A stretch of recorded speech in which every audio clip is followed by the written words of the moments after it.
Les cours ont repris presque normalement au lycée Nelson Mandela à Poitiers. Une partie des locaux reste pourtant encore impraticable. Les plannings ont dû être réaménagés pour accueillir les élèves malgré tout.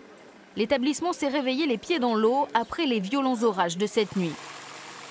En une demi-heure de temps, aux alentours de minuit, l'eau s'est infiltrée dans les deux bâtiments. Très vite, les pompiers sont appelés en renfort. Les élèves de l'internat sont en sécurité dans les étages, mais la chaufferie est sous les eaux.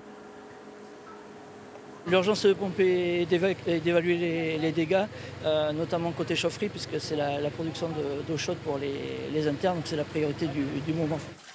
Au fur et à mesure de l'inspection des lieux, ce proviseur découvre l'ampleur des dégâts. L'eau s'est aussi infiltrée dans les salles d'atelier. Le matériel est surélevé, donc je pense qu'il n'y a pas de gros dégâts, à part l'inondation. Et bien sûr, ça va être compliqué de rentrer là très rapidement. 5 cm d'eau recouvrent le sol de cet atelier de marqueterie.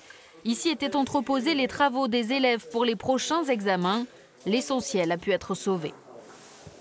Tout est protégé, il n'y a rien qui va poser problème pour les examens, à mon avis, puisque tout est surélevé alors qu'il est. Je pense que tout ce qui pouvait prendre l'eau n'était que de la matière première et pas d'œuvre en cours de réalisation. On a fait le tour, il n'y a pas de pollution, il n'y a pas de risque particulier. Bon, dans un premier lieu, on avait coupé l'électricité, donc maintenant on a pu remettre l'électricité. Les prises n'avaient pas été touchées, donc les collègues qui sont déjà sur place sont partis pour les premiers assèchements. Les dégâts matériels sont importants. Ils vont entraîner des milliers d'euros de travaux dans les prochaines semaines.